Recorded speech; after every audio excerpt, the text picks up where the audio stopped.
Hello everyone, this is R.S. Miller at the EndTimeNews.org and today is June 16th, 2014. Ukraine and Russia, start of next world war?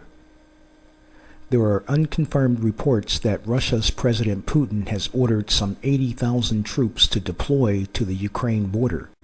These reports come as the crisis manages to elude any meaningful dialogue and appears to be spiraling towards an all-out military conflict between Kiev and Moscow.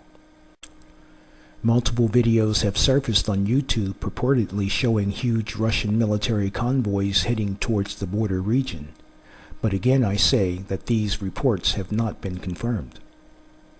However, what we do know for certain is that the government in Kiev has ordered its forces to close the border between Ukraine and Russia, while top officials in Kiev mull over the possibility of using landmines to prevent equipment and personnel crossing over from Russia. The Interior Minister's assistant, Anton Heroshenko, said at a press conference on Friday that starting Saturday morning on June 14th, Ukraine's state border with Russia would be under complete control of the Ukrainian security forces. Last night, Army and National Guard troops were deployed to the sections of the border that had remained open for several days after a massive terrorist attack, he said. I think by Saturday the entire length of the border will be under our control. All roads will be exposed to fire from armored vehicles, so if there are any attempts by militants to penetrate, they will be exterminated. Several days ago, there were reports of 3 Russian tanks having crossed into the eastern portion of Ukraine, and according to a government spokesperson, 2 of which were destroyed in battles with Ukrainian forces. The 3 T-72 tanks were reported to have entered some 13 miles inside Ukrainian territory, along with an unspecified number of armored personnel carriers. The T-72 tanks are used by the Russian military, although it was unclear as to who was in control of the vehicles.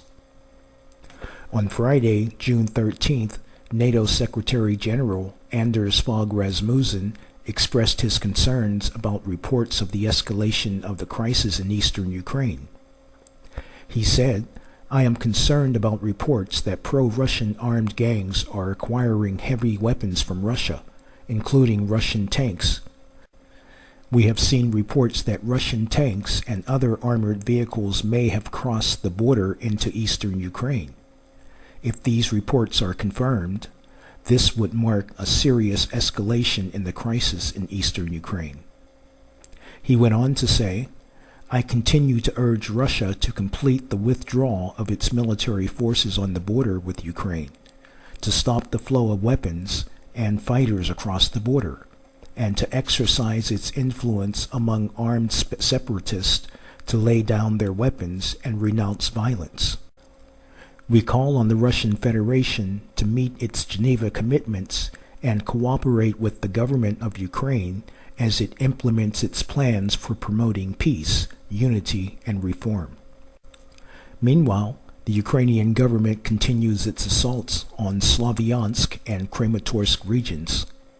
It's being reported that the Ukrainian military has launched a massive attack on militants in the region using 122mm howitzers as well as other artillery pieces. A pro-Russian militia official called on President Putin to send in Russian troops. Otherwise, they will not be able to withstand the Ukrainian onslaught, he said. The shelling destroyed a power station in Kramatorsk, thereby cutting off water supplies and creating a serious shortage. There are no reports of casualties as yet. As the crisis in Ukraine continues to deteriorate, both Russia and the West prepare for what may inevitably become the next world war. On June 6, NATO began another military exercise in the Baltic states near Russia's border, dubbed Sabre Strike 2014. Sabre Strike is a long-standing, multilateral, multifaceted U.S. Army-led security cooperation exercise primarily focused on the 3 Baltic states. The exercise spans multiple locations in Lithuania, Latvia, and Estonia, and involves approximately 4,500 personnel from 10 countries.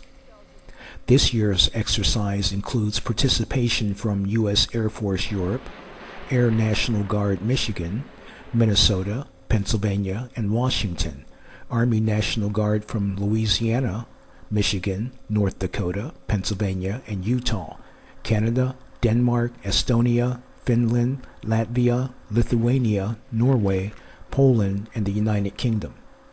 This is the first year Denmark and Canada have participated in the exercise. The exercise trains participants on command and control and interoperability with regional partners.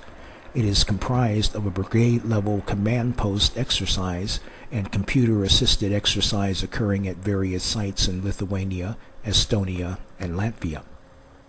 Sabre Strike 2014 also features the integration of U.S. close air support with partner nations' ground forces. Other reports state that the U.S. has sent several B-52 nuclear bombers to Europe. On June 3rd, 3 B-52 Stratofortress nuclear bombers flew to the U.S. European Command Area of Operations to train and integrate with U.S. and allied military forces in the region. During this short-term deployment, the multi-role heavy bombers will conduct training flights in the US-EU COM area of operations, providing opportunities for aircrews to sharpen skills in several key operational sets and become familiar with air bases and operations in the region. This deployment of strategic bombers provides an invaluable opportunity to strengthen and improve interoperability with our allies and partners, said Admiral Cecil Haney, commander of U.S. Strategic Command.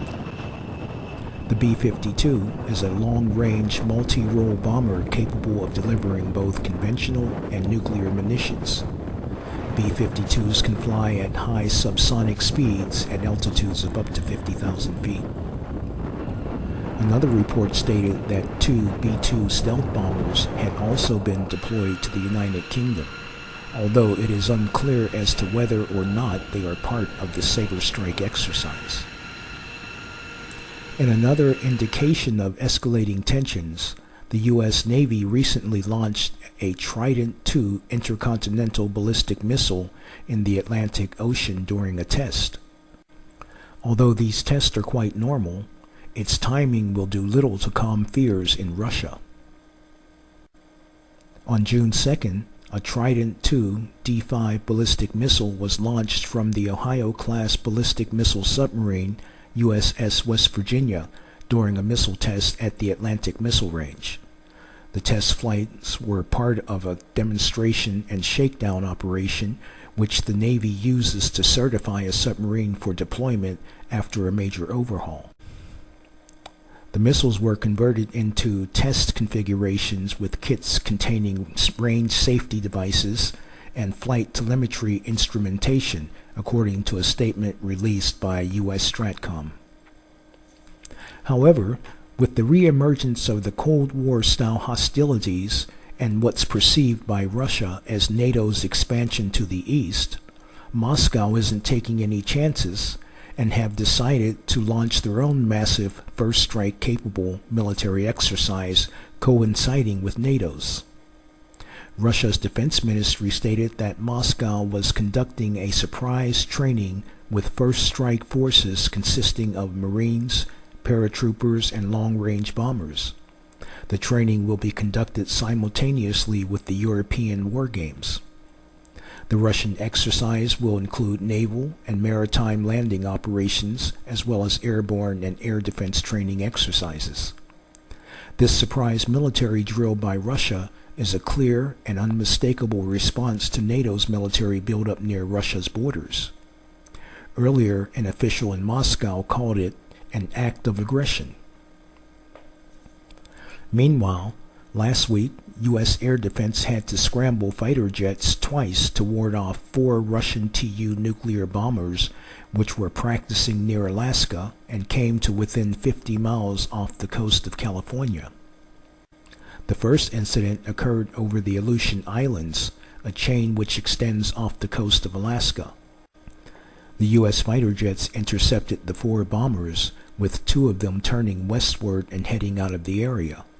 The remaining 2 bombers turned south until they approached to within 50 miles of the northern California coast, where they were again intercepted by U.S. fighters.